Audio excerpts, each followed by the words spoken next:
الف لام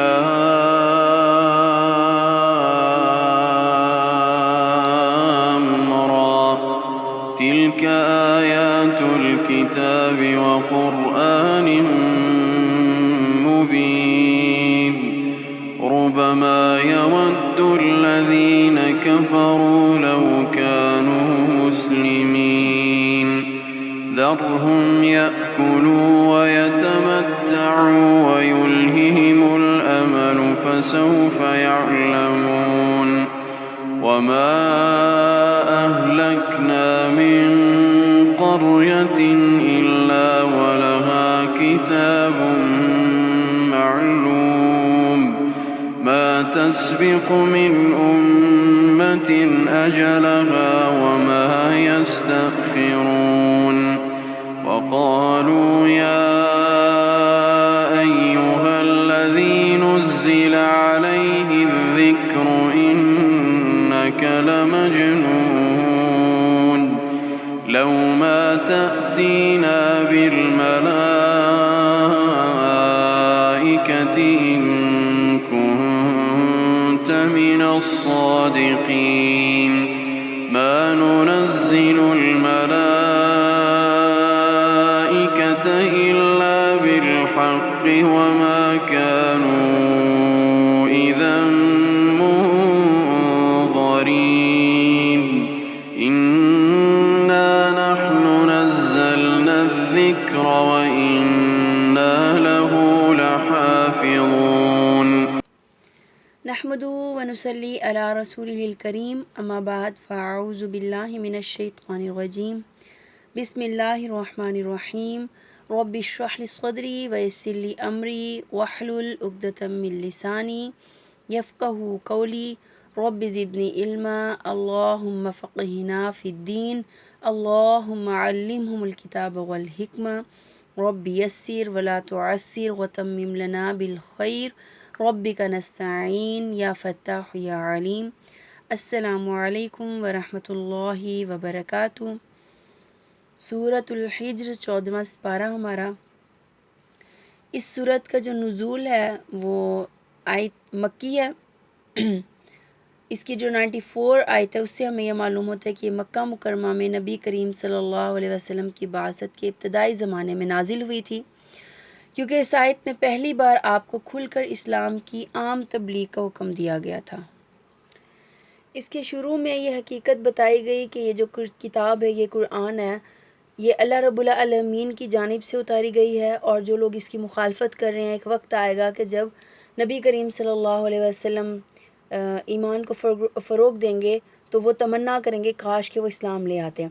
یعنی یہ دنیا میں پھیل جائے گا ہر جانب پر، اور قیامت کے دن وہ لوگ اس چیز کی تمنا کریں گے کہ کاش ہم اسلام لے آتے ہیں۔ تو یہ نبی کریم صلی اللہ علیہ وسلم کو اہل مکہ یا اہل قریش جو ہیں وہ مختلف ناموں سے پکارا کرتے تھے۔ ان میں سے کچھ ان کو مجنون کہتے، کچھ کاہن کہتے، کچھ کہتے شیطان القا کر کے جاتا ہے۔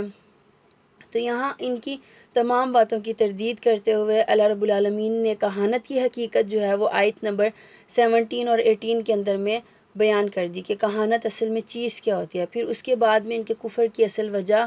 وہ بتائی گئی کہ ان کا تکبر تھا، اس لیے ابلیس کا واقعہ بھی یہاں پہ آیا ہے آیت 26 سے 44 کے اندر۔ پھر اسی کے ساتھ اللہ رب العالمین نے کفار کی عبرت کے لیے حضرت ابراہیم، حضرت لوط، حضرت شعیب اور حضرت صالح علیہ السلام کے واقعات ان کا اختصار کے ساتھ بیان کیا۔ پھر نبی کریم صلی اللہ علیہ وسلم کو اور مسلمانوں کو تسلی دی کہ ان کافروں کی ضد کی وجہ سے جو یہ ضد کرتے ہیں وہ یہ ہرگز نہ سمجھیں کہ اللہ رب العالمین ان کی محنت کو بیکار ضائع کر دیں گے، یعنی مومنین جو محنت کر رہے ہیں وہ ان کی ضائع ہو جائے گی۔ ان کا فریضہ اتنا ہے کہ وہ مؤثر انداز میں تبلیغ کریں، اور جو وہ بہترین طریقے کے اوپر انجام دے رہی ہیں۔ اب جتنے بھی صحابہ کرام رضی اللہ اجمعین شروع میں مسلمان ہوئے تھے، اللہ رب العالمین نے فرمایا کہ وہ تمام کے تمام زمین میں پھیل جائیں اور وہ مبلغ کی حیثیت سے تبلیغ دیں۔ اسی میں دیکھیں سورۃ الجن کا جو نزول ہے وہ یہی وجہ تھا کہ جب جنات کی ایک جماعت آئی تھی اور انہوں نے آ کر نبی کریم صلی اللہ علیہ وسلم سے ایک عجیب کلام سنا، تو اس کے بعد انہوں نے پوچھا تب ہمارا کام کیا ہے؟ تو اللہ رب العالمین کے نبی نے فرمایا تھا کہ آپ اب زمین میں پھیلیں اور وہاں پر جا کر جتنے بھی آپ کے قبیلے گروہ ہیں ان تمام کو آپ نے تبلیغ دینی ہے، دعوت الی الخیر دینی ہے، یعنی اسلام کی طرف ان کو راغب کرنا ہے۔ اب وہیں پر دیکھیں اس کے بعد اللہ رب العالمین نتائج کی ذمہ داری کہہ رہے ہیں آپ کے اوپر نہیں ہے، یعنی نتائج ان کے جو بھی نکلیں گے ان کی ذمہ داری ہمارے اوپر ہے۔ اور اس سورت کا جو نام ہے وہ قوم سمود کی بستیوں کے ناموں کے اوپر رکھا گیا، یعنی جو وہ قوم سمود کی بستیاں تھیں جن کے اوپر عذاب آیا تھا ان کو ہجر کہا جاتا تھا، تو اسی کی نسبت سے اس سورت کا نام جو ہے وہ آیت نمبر 80 کے اندر میں ہجر آیا۔ اللہ نے خود بتایا یہ قوم سمود کی بستیوں کے ناموں کے اوپر سورت کا نام رکھا گیا۔ بسم اللہ الرحمن الرحیم، یہ اللہ کی کتاب اور اس قرآن کی آیات ہیں جو اپنے احکام واضح طور پر بیان کرنے والا ہے۔ ایک وقت آئے گا جب کافر یہ آرزو کریں گے کاش کہ وہ مسلمان ہوتے، آپ انہیں ان کے حالوں پر چھوڑ دیجئے کہ کچھ کھا لیں، مزے اڑا لیں اور لمبی چوڑی امیدیں انہیں غافل کیے رکھیں، پھر جلد ہی انہیں سب کچھ معلوم ہو جائے گا۔ ہم نے جس بستی کو بھی ہلاک کیا تو اس کے لیے ایک مقرر مدت لکھی ہوئی تھی، کوئی قوم اس مقررہ مدت سے پہلے نہ ہلاک ہو سکتی ہے اور نہ ہی اس مدت کے بعد بچی رہ سکتی ہے۔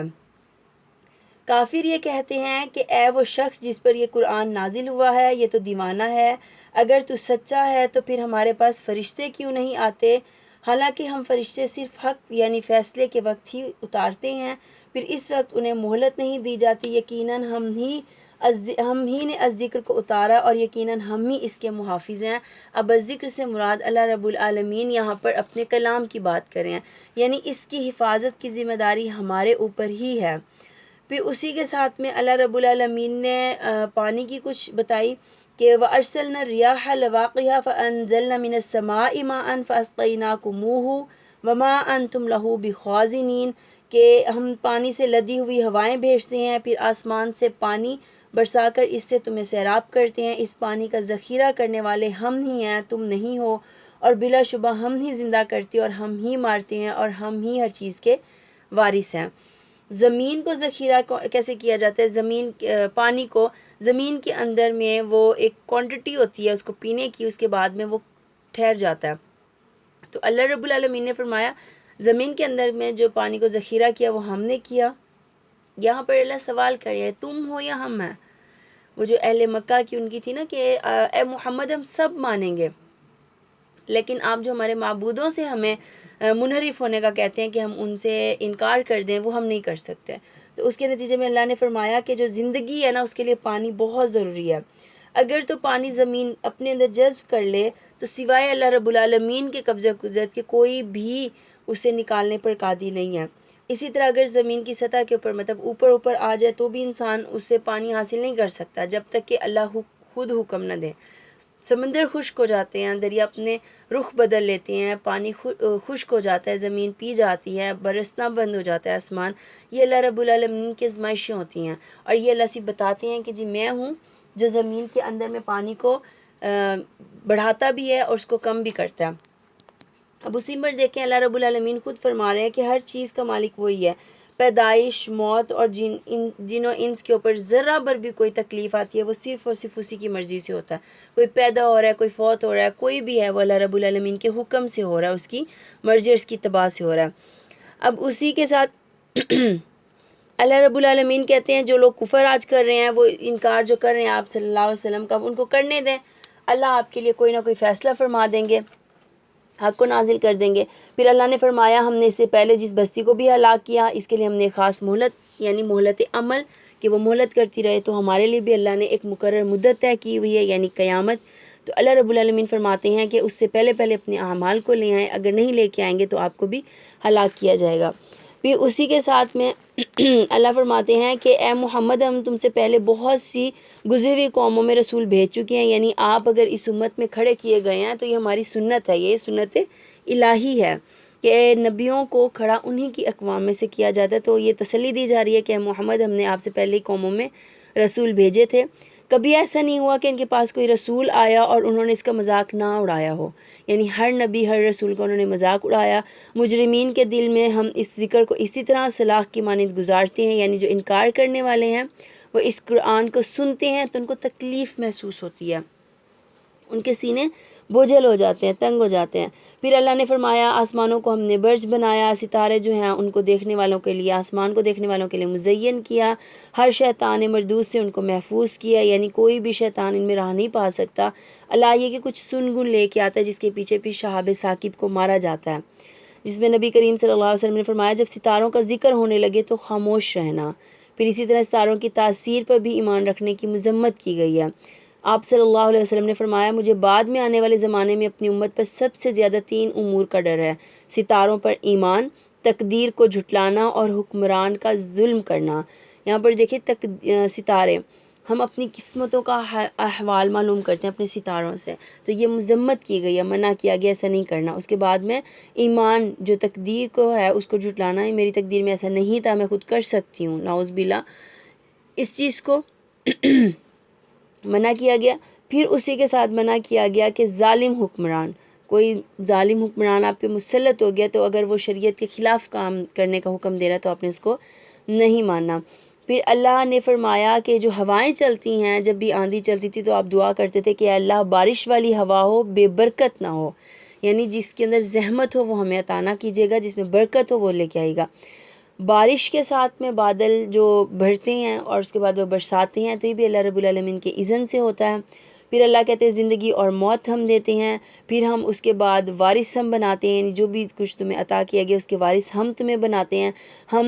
یعنی تمہارا جو پروردگار ہے وہ سب کو اکٹھا کرے گا، وہ حکیم بھی ہے، وہ علیم بھی ہے۔ پھر اللہ رب العالمین انسان کی تخلیق کی بات کر رہے ہیں کہ ہم نے اسے کھنکھناتی ہوئی مٹی سے، پھر گلے سڑے گارے سے، اور پھر اس کے بعد اللہ اس کی پیدائش کے بعد میں کہہ رہے ہیں انسان اپنے اوپر غور و فکر نہیں کرتا اور اس کے الٹ کیا کرتا ہے، وہ غرور اور تکبر کرتا ہے، فخر کرنے لگتا ہے۔ تو اللہ نے فرمایا یہ کرنا اس کے لیے مناسب نہیں ہے۔ پھر اس کے اوپر اللہ نے فرمایا اور جو بھی جزا تک کے ہیں، کافر جتنے بھی ہیں نا، جزا تک کے دن یعنی قیامت کے دن تک ان کے اوپر اللہ کی اور اس کے تمام لوگوں کی لعنت ہوگی۔ پھر اس کے بعد جب شیطان نے نا ایک ہی چیز کہی تھی کہ میں سجدہ نہیں کروں گا، ٹھیک ہے، تو اس کے بعد جب اللہ نے کہا نا کہ اب دھتکار دیا اور نکل گیا تو اس نے کہا مجھے اللہ ایک مہلت عطا فرما دے، ٹھیک ہے۔ آیت نمبر 37 36 کے اندر کہ اس نے عرض کیا کہ میرے رب بات یہ تم پھر مجھے اس روز تک کے لیے مہلت دے جبکہ سب انسان دوبارہ اٹھائے جائیں گے، یعنی قیامت تک۔ فرمایا اچھا تجھے مہلت دے دی۔ اب اللہ نے اس کو مہلت دے دی، اب وہ اپنی مہلت والی زندگی بسر کر رہا ہے اس دن تک جس کا وقت ہمیں معلوم ہے، یعنی اللہ رب العالمین فرما رہے ہیں مجھے معلوم ہے، قیامت کا علم صرف اللہ کو ہے۔ پھر اس نے کیا جواب دیا، جیسا تو نے مجھے بہکایا اسی طرح میں زمین میں ان کے لیے دل فریبیاں پیدا کر کے ان سب کو بہکا دوں گا۔ اب یہ اللہ سے کہہ رہا ہے کہ آپ نے مجھے بہکایا، یہ اللہ کو نعوذ باللہ الزام دے رہا ہے کہ آپ نے مجھے بہکا دیا۔ اچھا اس میں دیکھیں کہ شیطان کے طریقے کہ میں زمین میں جاؤں گا، ٹھیک ہے، پھر میں ان کے لیے دل فریبیاں پیدا کروں گا۔ دل فریبے کیا، یعنی دنیا کو خوبصورت بنا دوں گا، برائی کو خوبصورت بنا دوں گا۔ انسان اپنی برائیوں کے لیے تعویلیں پیش کرتا رہے گا اور وہ برائی کا ارتکاب کرے گا اور اس کے اوپر بھی خوش بھی ہوگا۔ یہ شیطان کی چالیں ہیں، وہ ایسے ہمیں بہکائے گا۔ تو اللہ رب العالمین نے فرمایا وہاں پر کہ جاؤ تمہیں میں نے مہلت دے دی، اس کے بعد جو میرے نیک بندے ہیں وہ صرف مجھ سے ڈریں گے۔ فرمایا راستہ سیدھا ہے جو صرف مجھ تک آتا ہے، یعنی حق کا راستہ، بے شک میرے بندے ان کے اوپر تمہارا کوئی زور نہیں چلے گا۔ لیکن جو میرے بندے ہیں، مطلب کہ جو عباد الرحمن ہیں، ہم تمام کے تمام، وہ میرے بات مانتے رہیں گے، میرا حکم سنتے رہیں گے، تو ان کے اوپر تمہارا کوئی زور نہیں چلے گا۔ اللہ یہ کہ جو کوئی بہکا ہوا ہو، یعنی میرے راستے سے میرا انکار کرنے والا ہو، میرے راستے کا انکار کرنا ہو، وہ ہی تمہاری پیروی کر سکتے ہیں۔ میرے متقی پرہیزگار لوگ تمہاری پیروی نہیں کر سکتے۔ پھر اسی کے ساتھ میں ہر دروازے کے لیے ایک مخصوص کر دیا، یعنی ایک حصہ مخصوص کر دیا، اور اسی کے ساتھ میں کہ یعنی ایک آگ ہے نا جہنم کی، تو اس کے مختلف حصے ہیں، ہر کیٹیگری کے لوگوں کے لیے الگ الگ ہے۔ تو اللہ نے فرمایا کہ اس دن جب ہم گروہوں کو اکٹھا کریں گے پھر ہم ان سے حساب لیں گے، پھر اس کے بعد میں کوئی بھی مخالف نہیں کر سکے گا، تمام مخلصین ہوں گے۔ پھر اس کے اوپر جو ان کے دروغہ ہیں سب جہنم کو ایک جگہ میں اکٹھا کر دیں گے، اور اس کے بعد اللہ رب العالمین نے فرمایا کہ ان کو ہر ایک دروازے سے ایک مخصوص حصہ کر دیا جائے گا، یعنی اس دروازے سے اتنے لوگ داخل ہوں گے، اس دروازے سے اتنے۔ جہنم کی بات ہو رہی ہے، جہنم کے دروازوں کی بات، ان کے دروغوں کی بات ہو رہی ہے، جو ان کے دروغہ ہیں۔ پھر کہا جائے گا جو اس کے برعکس ہیں متقی لوگ، ان سے کہا جائے گا باغوں میں، چشموں میں، جنتوں میں، یہ تمہارا گھر ہے، تم اس میں رہو اور اس کے اندر داخل ہو جائے، تمہارے اوپر سلامتی ہے اور اس میں بے خوف و خطر رہو، یعنی تمہیں کوئی بھی خوف نہیں، خطرہ نہیں لاحق ہوگا کہ تم نے یہاں سے نکلنا ہے، تم نکالے جاؤ گے۔ اب دیکھیں جہنم کے برعکس جنت کی آیات ہے۔ اچھا، اللہ کا نا حسن سلوک کیا ہے کہ وہ جب بھی جہنم کی بات کریں گے تو لازماً وہ جنت کی آیات لے کے آئیں گے، اور اگر وہ جنت کی آیات کی بات کریں تو لازماً جہنم کو بھی بیچ میں لائیں گے، تاکہ بندے دونوں طرف پر جائیں اور وہ نیک عمل بھی کریں، اس میں بھی کثرت کریں، اس میں بھی بڑھ جائیں، اور جو وہ برے اعمال کریں ان سے وہ رک جائیں، باز آ جائیں۔ پھر اللہ رب العالمین نے فرمایا کہ جنت کے اندر میں انہیں کوئی مشقت نہیں ہوگی، وہاں سے وہ نکالے نہیں جائیں گے، اور اس کے بعد اللہ فرما رہے ہیں اے نبی میرے بندوں کو خبر دے دو کہ میں بہت درگزر کرنے والا اور رحیم ہوں، مگر اس کے ساتھ میرا عذاب بھی نہایت دردناک ہے۔ یعنی اللہ سبحانہ و تعالیٰ معاف فرمانے والے بھی ہیں، سزا دینے والے بھی ہیں، اس سے انسان کبھی بھی اس امید پر کہ وہ معاف فرمانے والا ہے گناہ نہ کرتا رہے، یعنی گناہ کرتا نہ چلا جائے، اور پریشانی میں گناہ بہت زیادہ جو ہے نا انسان کر لیتا ہے، پریشانیوں کے اندر سب سے پہلے ناشکری کے کلمات منہ سے ادا کرتا ہے، تو اس سے بھی پناہ طلب کریں۔ پھر اللہ نے فرمایا کہ جو میرے مخلص بندے ہیں، یہاں پر حضرت ابراہیم علیہ السلام کو مخلص کہا جا رہا ہے، کہ میرے جو مخلص بندے ہیں ان کی ایک مثال، اور وہ کیا ہے کہ ابراہیم علیہ السلام کے پاس مہمان آئے تھے جو حضرت لوط علیہ السلام کی طرف سفر کر رہے تھے، تو جہاں ہم نے پڑھا کہ وہ بچڑا، بھنا ہوا بچڑا لے کر آئے تھے، تو اللہ نے فرمایا کہ وہ بہت اچھے مہمان نواز تھے۔ پھر ہم نے ان کو ایک بہت قابل لڑکے کی بشارت دی، پھر انہوں نے اس میں کہا کہ میرے لیے مطلب کیسے ہو سکتا ہے نا، عمر بھی اتنی ہوگی، تو اللہ رب العالمین نے کیا کہا کہ مایوس نہیں ہو، مایوس تو اللہ کی رحمتوں سے صرف گمراہ ہوا کرتے ہیں، یعنی پھر انہوں نے فوراً سے کہا میں مایوس نہیں ہوں، ٹھیک ہے، یعنی مجھے امید ہے آپ سے، لیکن ایک سامنے کی چیز ہوتی ہے نا کہ میں بوڑھا ہو گیا ہوں، بیوی بانجھ ہے، تو کیسے ہو سکتا ہے نا، جیسے زکریا نے بھی کہا تھا۔ تو اس کے بعد اللہ نے فرمایا آپ کو بیٹے کی بشارت، پھر اسی کے ساتھ میں اللہ نے لوط کی طرف بھیجا، پھر لوط نے مہمانوں کو دیکھا تو ان کی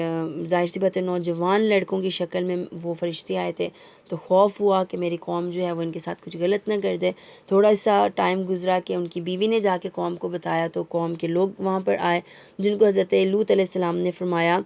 کہ اے میرے بھائیوں، یہ میرے مہمان ہیں اور میرے مہمانوں کے سامنے مجھے رسوا نہ کرو، اللہ سے ڈرو۔ اور اس کے بعد انہوں نے کہا تھا کہ تم ہمیں بار بار اس چیز سے یعنی بدفعلی سے روکتے ہو، اور ہم تمہیں منع کر چکے تھے کہ تم نے، اب دیکھیں نا بعض کا تو ایسا ہوتا ہے کہ ہم کسی کو تبلیغ دینا، وہ کہتا ہے تم نے ہمارا ٹھیکہ نہیں لیا ہوا، ہم نے سدھرنا ہوگا، ہم خود ہی سدھر جائیں گے۔ تو اس قوم نے بھی یہی کہا، لوط ہر ٹائم آپ سمجھاتے رہتے ہیں، ہر ٹائم ہم ہمیں سمجھاتے رہتے ہیں، آپ نے کوئی ہمارا ٹھیکہ نہیں لیا ہوا، یعنی ہم خود ہی سمجھ جائیں گے جب ہمیں سمجھنا ہوگا، تو آپ ہمیں بار بار یہ نصیحتیں نہ کیا کریں۔ تو آج کے دور میں بھی نصیحتیں ایسے ہی بری لگتی ہیں انسانوں کو۔ پھر اس کے بعد اللہ حضرت لوط نے کہا کہ میری مہمانوں کے سامنے مجھے مطلب بے عزت مت کرو، میری رسوائی مت کرو، یہ میری قوم کی بیٹیاں ہیں، تم ان کے پاس جاؤ، یعنی ان کے ساتھ جو بھی عمل ہے جائز طریقے سے وہ کرو۔ پھر اللہ رب العالمین نے فرمایا آخر کار ہم نے صبح ہونے سے پہلے ہی ایک زبردست دھماکے کو کر دیا، اور اس کے بعد ہم نے اس بستی کو الٹ کر رکھ دیا اور ان پر پکی ہوئی مٹی کے پتھروں کی بارش برسا دی، اور اس واقعے میں بڑی نشانیاں ان لوگوں کے لیے جو صاحب فراست ہیں، اور وہ علاقہ جہاں یہ واقعہ پیش آیا وہ عام گزر گئے، یعنی عام لوگوں کے موجود ہونے کا، لوگ آتے جاتے اس کو دیکھتے ہیں، اس میں سامان عبرت ہے ان لوگوں کے لیے جو صاحب ایمان ہیں، اور ایکا والے ظالم تھے، تو دیکھ لو ہم نے بھی ان سے انتقام لیا، اور دونوں قوموں کے اجڑے ہوئے علاقے کھلے راستوں پر واقع ہیں۔ الحجر قوم سمود یعنی مدین کے لوگ، تو الحجر جس صورت سے ان کا نام رکھا گیا وہ یہی ہے، قوم سمود یعنی مدین کے جو رہنے والے تھے ان کو کہا جاتا ہے۔ اب اس پر دیکھیں کہ اللہ رب العالمین کہتے ہیں کھلے راستوں پر ہے، یعنی ہر انسان اس سے آتے جاتے دیکھ سکتا ہے، اور گزر گائیں نبی کریم صلی اللہ علیہ وآلہ وسلم نے فرمایا تھا کہ تم لازماً ایسی جگہوں پہ جایا کرو، اور وہاں پر تمہارا مقصود صرف عبرت حاصل کرنا ہو، تکبر یا ان کا مزاح اڑانا نہ ہو، عبرت حاصل کرنا ہو۔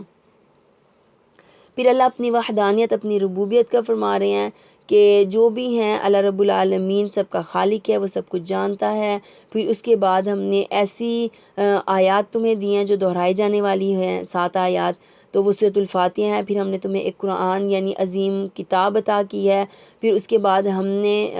نبی کریم صلی اللہ علیہ وسلم کو متاع کی طرف یعنی دنیا کے سامان کی طرف آنکھ اٹھا کر دیکھنے کی بھی اجازت نہیں دی، یعنی حرص کو نہیں ڈالا گیا۔ تو یہی چیز کہ جو دین کے رستے میں جاتا ہے اس کے اندر میں حرص اور لالچ نہیں ہونا چاہیے۔ پھر اللہ نے فرمایا اے نبی جو نہیں مانتے ان کو صاف صاف تنبیہ کر دیں، اور آپ کسی کے ذمہ دار نہیں ہیں، آپ نے تنبیہ کی وہ نہیں آئے، ان کا معاملہ اور ان کے رب کا معاملہ۔ پھر اسی کی طرف کہ تمہاری طرف سے ہم ان مذاق اڑانے والوں کو خبر لینے کے لیے کافی ہیں، یعنی آج اگر یہ آپ کا مذاق اڑا رہے ہیں تو اللہ فرما رہے ہیں کہ ہم کل ان کی خبر لینے کے لیے کافی ہیں، ہم ان کی خود ہی خبر لے لیں گے۔ اسی کے ساتھ میں اللہ رب العالمین کہہ رہے ہیں تسبیح کرو اپنے رب کی حمد کے ساتھ۔ اب یہاں پر دیکھیں کہ ایک مرتبہ سبحان اللہ کہنے سے 20 نیکیاں انسان کو ملتی ہیں اور انسان کے 20 گناہ معاف کر دیے جاتے ہیں۔ تو انسان کو ہر لمحہ ہی تسبیحات کرنی چاہیے۔ اب اس پر جب بھی کوئی آپ کو ڈانٹ رہا ہے یا غصہ کر رہا ہے، آپ نے تسبیح کرنی ہے۔ آپ کا دل اڑ گیا، آپ نے تسبیح کرنی ہے۔ دل تنگ ہو گیا، آپ نے تسبیح کرنی ہے۔ آپ پریشان ہیں، آپ خوف زدہ ہیں، آپ نے تسبیح کرنی ہے۔ مینس کہ ہر ایک موقع کے اوپر۔ اور سب سے بہترین جس کے متعلق نبی کریم صلی اللہ علیہ وسلم نے فرمایا تھا زبان پہ ہلکے اور میزان میں بھاری کلمات، اور وہ کون سے؟ سبحان اللہ و بحمدہ سبحان اللہ العظیم۔ تو یہ دیکھیں کہ سبحان اللہ کے اوپر 20 نیکیاں اور 20 گناہ معاف کر دیے جاتے۔ تو انسان کو ہر لمحہ جو ہے تسبیحات کرنی چاہیے۔ پھر اسی کے ساتھ اللہ رب العالمین فرما رہے ہیں مشکلات آئیں وَاسْتَعِینُوا بِالصَّبْرِ وَالصَّلَاةِ، صبر اور نماز کے ساتھ اس کی رجوع کریں، اس کی ہدایت کے لیے۔ آپ کی پریشانی آ گئی، اپنے اس پریشانی سے نکلنا ہے، کوئی حل نہیں مل رہا، تو آپ نے وَاسْتَعِینُوا بِالصَّبْرِ وَالصَّلَاةِ، تو آپ کو حل بھی مل جائے گا، اس پریشانی سے نکلنے کا طریقہ اور راستہ بھی مل جائے گا۔ اعوذ باللہ من الشیطان الرجیم بسم اللہ الرحمن الرحیم اتى امر اللہ فلا تستعجلوه سبحانه وتعالى عما يشركون ينزل الملائكة بالروح من أمره على من يشاء من عباده أن أنذروا أنه لا إله إلا أنا فاتقون خلق السماوات والأرض بالحق تعالى عما يشركون خلق الإنسان من نطفة فإذا هو خصيم مبين والأنعام خلقها لكم فيها دفء ومنافع ومنها تأكلون ولكم فيها جمال حين تريحون وحين تسرحون وتحمل أثقالكم إلى بلد لم تكونوا بالغيه إلا بشق الأنفس إن ربكم لرؤوف رحيم۔ بسم اللہ الرحمن الرحیم۔ اس سورت کا جو نحل ہم نے تلاوت سنی، اس کا بنیادی موضوع اللہ تعالیٰ کی ان نعمتوں کا مفصل بیان ہے جو اللہ تعالیٰ نے اس کائنات میں انسان کے فائدے کے لیے پیدا فرمائی۔ اس لیے اس سورت کو سورۃ النعم یعنی نعمتوں کی سورت بھی کہا جاتا ہے۔ عرب کے مشرکین عام طور سے یہ مانتے تھے کہ ان میں سے بیشتر نعمتیں اللہ تعالیٰ کی پیدا کردہ ہیں۔ ہر مذاہب کے اندر 6 مذاہب ہیں اس دنیا کے اندر میں، اور وہ 6 کے 6 یہ تسلیم کرتے ہیں کہ اللہ رب العالمین موجود ہیں آسمان دنیا کے اوپر، لیکن اس کے باوجود یہ عقیدہ رکھتے تھے کہ اللہ تعالیٰ کی خدائی میں وہ بت بھی شریک ہے جن کی وہ عبادت کرتے تھے۔ اسی طرح اللہ رب العالمین نے اپنی نعمتوں کا تذکرہ فرما کر انہیں توحید کے اوپر ایمان لانے کی دعوت دی اور ان کے اعتراضات کا جو ہے وہ جواب دیا، اور ایمان نہ لانے کی صورت میں انہیں اللہ تعالیٰ کے عذاب سے بھی ڈرایا گیا۔ تو یہ سورت جو ہے جس زمانے میں نازل ہوئی، اس وقت بہت سے مسلمان کفار کے ظلم و ستم سے تنگ آ کر حبشہ کی طرف ہجرت کرنے پر مجبور ہو گئے تھے۔ آیت 41 اور 42 میں ان کو تسلی دی گئی ہے کہ ان مصائب اور آلام کا دور جو ہے وہ انشاءاللہ العزیز جلد ختم ہونے والا ہے، انہیں دنیا میں بھی اچھا ٹھکانہ عطا ہوگا اور آخرت میں بھی ان کے لیے بہت بڑا اجر و ثواب ہے۔ شرط یہ ہے کہ وہ صبر سے کام لیں اور اللہ رب العالمین کی ذات پہ بھروسہ کریں۔ اب سورت کا جو آخری حصہ ہے اس میں اسلامی شریعت کے کچھ اہم کام وہ بیان کیے گئے ہیں جو ایک مسلمان کے طرز عمل کی بنیاد ہونے چاہیے۔ پھر نحل جو ہے وہ عربی میں شہد کی مکھی کو کہتے ہیں، تو اس سورت کی جو آیت ہے 68 اس کے اندر میں اللہ اپنے انعامات کا ذکر کرتے ہوئے شہد کی مکھی کا حوالہ دیں گے کہ وہ کس طرح اللہ کے حکم سے پہاڑوں جنگلوں میں اپنے چھتے بناتی ہے اور شہد پیدا کرتی ہے، تو اسی کی نسبت سے سورت کا نام نحل رکھا گیا ہے۔ اے کافرو، اللہ کا حکم آ پہنچا، لہٰذا اس کے لیے جلدی نہ مچاؤ، وہ پاک ہے اور اس سے بلندر ہے۔ جو یہ لوگ شرک کرتے ہیں وہ اپنے بندوں میں سے جس پر چاہتا ہے اپنے حکم سے وحی دے کر فرشتے نازل کرتا ہے، اور ان بندوں کو حکم دیتا ہے تنبیہ کر دو کہ میرے سوا کوئی الہ نہیں، لہٰذا مجھی سے ڈرو۔ اس نے آسمانوں اور زمین کو حق کے ساتھ پیدا کیا، اور جو کچھ یہ لوگ شرک کر رہے ہیں اللہ ان تمام چیزوں سے بلندر ہے۔ اس نے انسان کو نطفے سے پیدا کیا، مگر وہ دیکھتے دیکھتے اسی کے متعلق کھلم کھلا جھگڑالو ہو گیا۔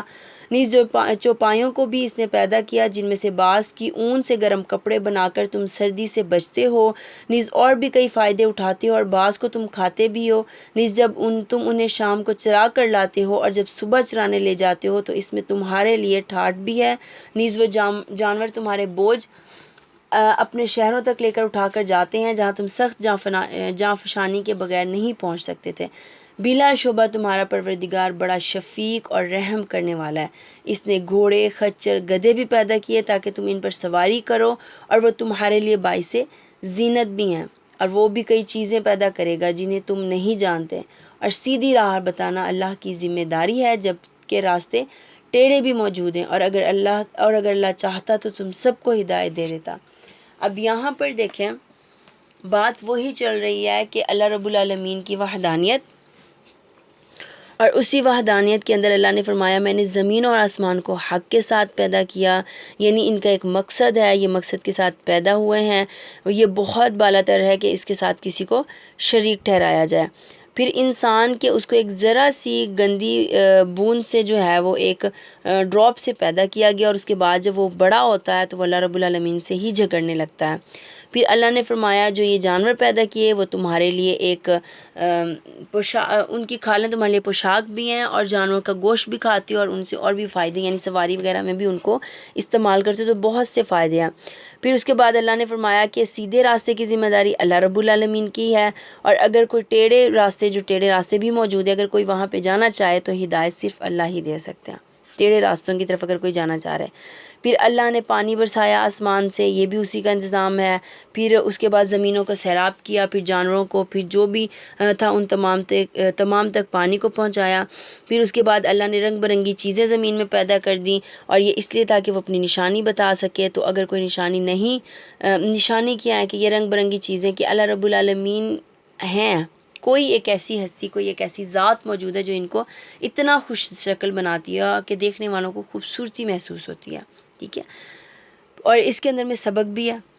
تو اس کے ساتھ اللہ فرما رہے ہیں وہی ہے جس نے تمہارے لیے سمندر کو مسخر کیا تاکہ تم اس سے تر و تازہ گوشت لے کر کھاؤ، یعنی مچھلی وغیرہ بھی، اور اس کے ساتھ میں دیکھیں کہ اللہ رب العالمین کہتے ہیں اس پر تم تجارت بھی کرو، سمندروں کے ساتھ میں تجارت بھی کرو۔ پھر اللہ نے فرمایا کہ اس نے زمین میں پہاڑوں کو جو ہے وہ میخوں کی طرح گاڑ دیا تاکہ زمین جو ہے وہ ڈولے نہ، ہلے نہ۔ پھر اسی کے ساتھ اللہ فرماتے ہیں جو اس دریاؤں میں کشتیاں چلتی ہیں ان کا ذریعہ بھی جو ہے وہ مختلف علاقوں کے اندر میں ہوتی ہیں، چلتی ہیں، تو ان کا دیکھیں کہ چلنا بعض کا جب ہوا کا دباؤ زیادہ ہوتا ہے تو کشتی نہیں چلتی، کم دباؤ ہوتا ہے تو بھی اس میں مسئلہ ہوتا ہے، معتدل جو ہوائیں ہوتی ہیں ان کے ساتھ میں کشتیاں چلتی ہیں، یعنی طوفانی حالت ہو تب بھی ان کے ڈوبنے کا اندیشہ ہوتا ہے۔ تو اس کے بعد اللہ کہہ رہے ہیں یہ بھی میری قدرت کی نشانی ہے، اس کے اوپر بھی تم غور و فکر نہیں کرتے۔ پھر اسی کے ساتھ اللہ نے فرمایا کہ ہم نے اس زمین میں راستہ بتانے والی علامتیں رکھ دی تھیں، یعنی ہم نے ہر ایک علامت اور ہر ایک نشانی رکھ دی تھی راستے معلوم کرنے کے لیے۔ اب اس پر دیکھیں نا کہ ہمیں پتہ ہوتا ہے کہ ہم نے کس مقام پر جانا ہے، ہمیں ان راستوں کا علم ہوتا ہے تو ہم بہت جلدی پہنچ جاتے ہیں، اور جن راستوں کا ہمیں علم نہیں ہوتا تو ہم پوچھتے بہت لیٹ چلے جاتے ہیں۔ تو اللہ نے کلیئرلی اپنے تک آنے کا راستہ قرآن میں بتا دیا ہے، اور یہ بہت شارٹ کٹ ہے، ٹھیک ہے، اللہ تک پہنچنے کا۔ لیکن اگر کوئی اس کو نہیں مانتا اور وہ اس کے علاوہ اور تعویلات لے کے آتا ہے تو اس کے لیے بھی وہی ہے کہ وہ مختلف راستوں سے گزرتا آنا تو اللہ رب العالمین کے پاس ہی ہے نا، تو مشقت کیوں ڈالے انسان خود کے اوپر۔ پھر فرمایا الہ تو تمہارا وہی ہے جو بس ایک الہ ہے، اس کے علاوہ کوئی الہ نہیں۔ پھر متقین کے لیے جنات عدن ہے، یعنی ہمیشگی کے باغات ہیں۔ پھر اسی کے ساتھ جو متقین ہیں ان کی روحیں پاکیزگی کی حالت میں، جبکہ ملائکہ قبض کرتے ہیں تو کہتے ہیں سلام ہو تم پر۔ اب جو متقی لوگ ہوتے ہیں نا جب ان کی روح قبض کی جاتی ہے تو فرشتے ان کے اوپر سلامتی بھیجتے ہیں۔ پھر اس کے بعد جاؤ جنت میں اپنے اعمال کے بدلے، یقولون سلام علیکم ادخلوا الجنت بما کنتم تعملون، یعنی یہی اصل خوش نصیبی ہے، اصل خوش قسمتی ہے سب کے لیے، ٹھیک ہے، کہ وہ ادخل الجنہ، کہ وہ جنت میں داخل ہو گیا، اور یہ سب کے لیے ہی خوشخبری اور بشارتیں ہیں۔ پھر اس کے بعد اللہ رب العالمین کہتے ہیں کہ فرشتے سلام کریں گے، اور اس سے مراد ہے کہ تم سلامت رہو، تمہارے اوپر سلامتی ہو۔ پھر خوشخبری دینا کہ فکر نہ کرو، وقتی تکلیف ہے، اس کے بعد تمہاری جنت ہے، یعنی جنت کی کھڑکیاں کھول دی جائیں گی اس کی قبور کے اندر میں۔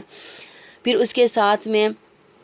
نبی کریم صلی اللہ علیہ وسلم کو فرمایا جا رہا ہے کہ اے محمد، اب جو یہ لوگ انتظار کر رہے ہیں یعنی قیامت کا، تو اس کے سوا اور کیا باقی رہ گیا ہے کہ ملائکہ ہی آ پہنچیں یا تمہارے رب کا کوئی فیصلہ جو ہے وہ صادر ہو جائے۔ اب اس پر دیکھیں کہ ان کی ڈٹائی پھر بھی باز نہیں آئی اہل مکہ، تو اللہ نے فرمایا کہ اے نبی آپ بھی انتظار کریں، وہ بھی انتظار کرنے والے ہیں، یعنی میں نے ان کو بھی مہلت دی ہوئی ہے، خاص مدت جو مقرر ہماری کی ہوئی ہے قیامت اس کے لیے۔ پھر اس کے ساتھ اللہ رب العالمین نے فرمایا جو لوگ ظلم سہنے کے بعد اللہ کی خاطر ہجرت کر گئے، ان کو ہم دنیا ہی میں اچھا ٹھکانہ دیں گے۔ یہ جو ہجرت حبشہ تھی اس کی طرف اشارہ ہے، جہاں پر نجاشی کے دربار میں حضرت جعفر بن طیار جب مشرکین مکہ آئے، انہوں نے کہا کہ کچھ لوگ ہمارے یہاں پر آئے ہوئے ہیں، ہم ان کو واپس لانا چاہتے ہیں، تو عذراہ کرم ہمیں وہ واپس کر دیں۔ تو نجاشی نے بلا بھیجا تھا۔ پھر اس کے بعد جب سوالات کیے گئے تھے، سوال و جواب، تو اس میں حضرت جعفر بن طیار نے سورہ مریم کی تلاوت کی تھی، کیونکہ نجاشی جو ہے وہ کرسچن تھا، عیسائی تھا۔ پھر اس کے بعد اس کی آنکھوں سے آنسو بہنے لگے اور وہ حق کو پہچان گیا تھا، تو اس نے وہاں پر جو صحابہ تھے، مسلمان تھے، ان کو دینے سے انکار کر دیا تھا، یعنی ان کی چوائس کی، اگر وہ جانا چاہیں تو لے جائیں، اگر نہیں جانا چاہتے تو جبرن نہیں لے کر جائیں گے۔ تو اسی میں اللہ رب العالمین جو ہے ہمارے لیے بتا رہے ہیں کہ دین کے جو معاملات ہیں ان میں بدعات اور دنیاوی معاملات بالکل بھی ایڈ نہیں کرنے، جو دین ہے وہ بالکل کلیئر ہے، اللہ رب العالمین کی جانب سے ایک راستہ ہے۔ نبی کریم صلی اللہ علیہ وسلم فرمایا اگر تمہارا کوئی دنیاوی معاملہ ہو تو تم خود اس کے بارے میں زیادہ جانتے ہو، ہاں اگر دین کا معاملہ ہو تو تم میری طرف لایا کرو، یعنی میں تمہیں اس کے مطابق فیصلہ کر کے دوں گا، دین کے مطابق فیصلہ کر کے دوں گا۔ تو دین کیا ہے؟ بدعات سے پاک ہونا چاہیے، خالص اللہ رب العالمین کے لیے ہونا چاہیے، اور ان تمام احوال کو انسان کے ذہن میں موجود ہونا بھی چاہیے، انسان کو رکھنا بھی چاہیے، جس سے وہ عذاب بھی ملا، پھر بشارتیں بھی ملی، انبیاء کے واقعات بھی ملے، قصے بھی ملے، ان تمام کو ازپر کرنا چاہیے، یاد کرنا چاہیے۔ پھر اس کے بعد اللہ کہتے ہیں جو قیامت ہے جس کے متعلق یہ سوال کرتے ہیں وہ تو اچانک سے آ جائے گی، اور ایسی آئے گی کہ حمل اٹھانے والی اپنا حمل گرا دے گی، دودھ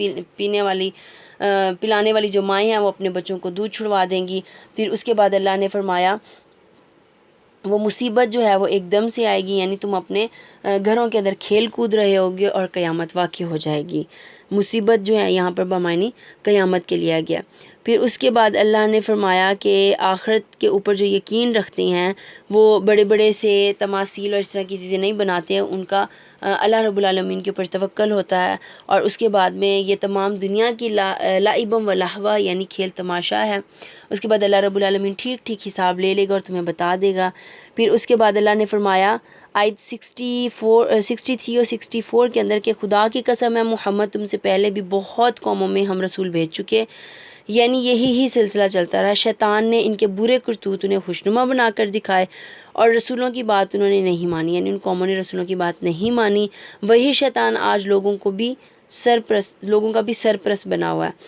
آج اس میں دیکھیں نا، یہ دردناک سزا کے مستحق بن رہے ہیں، کیسے شیطان کے پیچھے لگ گئے، نافرمانیاں بھی کریں، شیطان کے پیچھے بھی لگ رہے ہیں، اور وہ خوشنما بنا کے نا اعمال کو دکھا رہے ہیں، کوئی بات نہیں، ہو جائے گا، چھوٹی سی نیکی کر لو اللہ تمہیں جنت میں ڈال دے گا۔ تو یہ خوشنما بنا کے ہمارے اعمال کو پیش کر رہا ہے۔ پھر اس کے بعد اللہ نے فرمایا کہ آسمان اور زمین کو ہے اس نے بنایا، یہ تھوڑی سی نا مکس تھیں،